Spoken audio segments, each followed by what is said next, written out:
پورا سال ہی ماشاءاللہ آراس آتے ہیں، بزرگوں کی یاد ہم مناتے رہتے ہیں مختلف، لیکن یہ جو عرس رضا ہے، یوم رضا کی جو تیاری اور دھوم دھام ایک الگ ہی ہوتی ہے، اس کی کیا وجہ آپ سمجھتے ہیں؟ اصل میں ایک ایسی پہچان ہوتی ہے جو آپ کو کئیوں کی پہچان کرواتی ہے۔ صحیح۔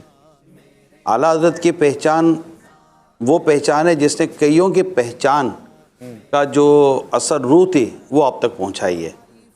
تو اعلیٰ حضرت کو جان کر آپ نے کئی چیزیں جانی ہیں، اور اعلیٰ حضرت کے پیغام کو سمجھ کر کئی پیغام سمجھے ہیں کہ یہ شخصیت ہمیں کس چیز کے بارے میں کیا بتا رہی ہے۔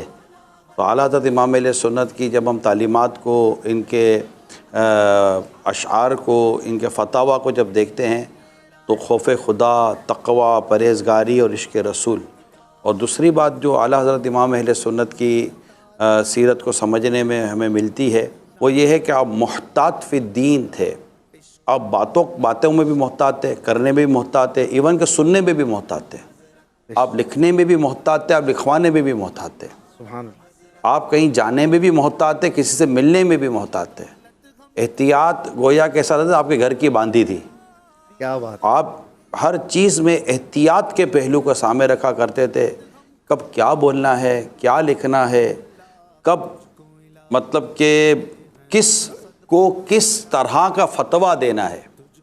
یعنی ایک ہی مسئلہ کسی جگہ سے آیا، وہاں کا فتویٰ اعلیٰ حضرت نے دیا تو وہاں پر اس انداز اور اس مزاج کی ضرورت تھی۔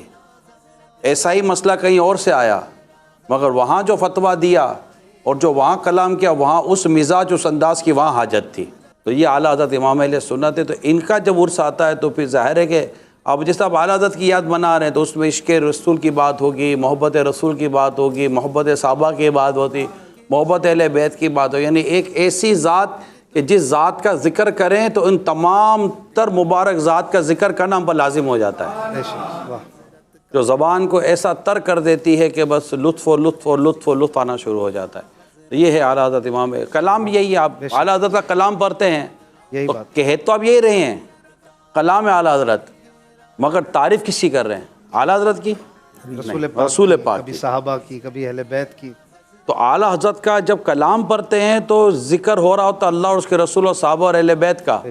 تو اسی طرح جب اعلیٰ حضرت کا ہم دین بنا رہے ہوتے ہیں تو ان کے ذکر کے اندر اصل ذکر ہو رہا ہوتا ہے ان باتوں کا جن کا ذکر اعلیٰ حضرت ہمیں کر گئے۔ سبحان اللہ۔ بلکہ ڈاکٹر اقبال نے یہاں تک کہا تھا کہ میں نے ان کے فتاویٰ کے مطالعے سے یہ پایا ہے کہ پورے ملک میں اس دور میں ان کے جیسا ماہر فقیہ کسی گھر میں پیدا نہیں ہوا، کسی ماں نے جنا نہیں ہے، اس طرح کے الفاظ انہوں نے کہے تھے۔